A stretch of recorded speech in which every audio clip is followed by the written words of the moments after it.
Uncertainty Reduction Theory in Emily in Paris by Meredith Wargo. Uncertainty Reduction Theory, or UTR, asserts that when a person is interacting with another whom they don't know, they need to engage in information-seeking strategies to reduce the unknown information about them, which in turn reduces uncertainty. There are 4 different strategies one can perform to cope with uncertainty. The first is passive.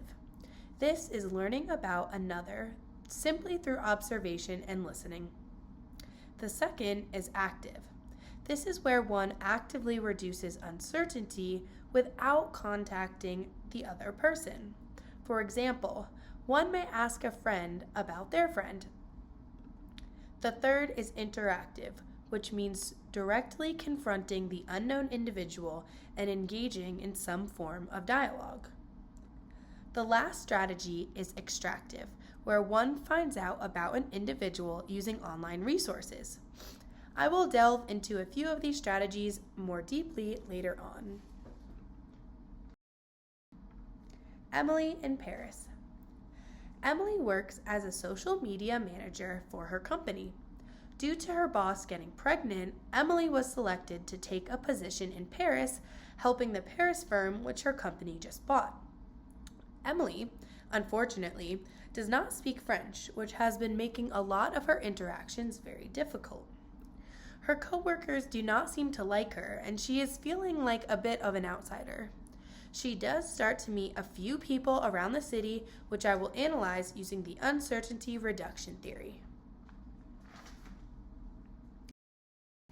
Emily and Mindy. There are 2 types of uncertainty. The first is behavioral, which means how to behave. This is usually taken care of following accepted conventions or protocol. The second is cognitive uncertainty, which means who is this person? This is usually taken care of by acquiring more information about the other person. During Emily and Mindy's interaction, cognitive uncertainty is displayed. Emily meets Mindy while sitting on a park bench. Mindy's nanny kids bump into Emily, and then they get to talking, introducing themselves, and learning more about each other.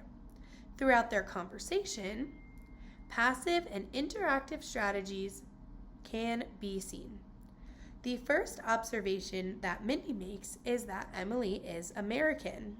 She explains that she went to junior high in Indianapolis and says Emily looks like the girls that went to her high school.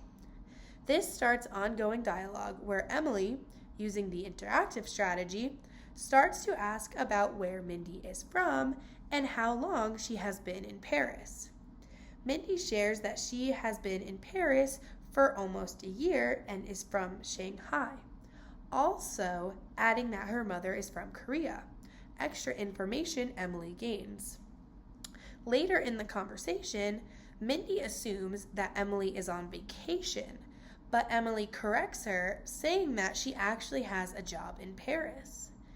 This is when Mindy asks if she has any friends and if she's lonely, which sparks the beginning of their relationship, as Mindy puts her phone number into Emily's phone. They also share their names before ending the conversation.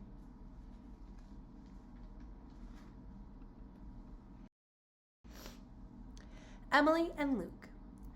There are multiple assumptions in uncertainty reduction theory. The first is that people experience uncertainty in interpersonal settings. This assumption can be seen when Emily starts her new job in Paris. Emily now has to get to know numerous new coworkers and adjust to a new office, including new French work norms. As Emily showed up 2 hours early for work because in America, the workday starts at 8:30. However, in Paris, it starts at 10:30, which no one told her. This is a new learned behavioral uncertainty. As Emily sits down at a cafe after work, one of her coworkers, Luke, comes by and joins her for a conversation. Here, passive and interactive strategies can be seen as well. Luke shares that the office is still a little afraid of Emily. Intrigued, she starts more dialogue to reduce uncertainty about why this is. This is when Luke says that him and the other co-workers think that Emily's ideas are more new, maybe even better, and that they feel like they have to work harder. This probably calms some of Emily's feelings about being an outsider now that she knows the real reason why her coworkers don't essentially like her. Emily also learns more about the French work culture when Luke passively shares that he works to live and not lives to work. This is also where Luke learns more about American work culture and Emily's feelings about work, as she shares that work makes her happy. This may reduce uncertainty for Luke about why Emily is so passionate about helping out in the office. Even so, he teases that she doesn't know how to be happy. References: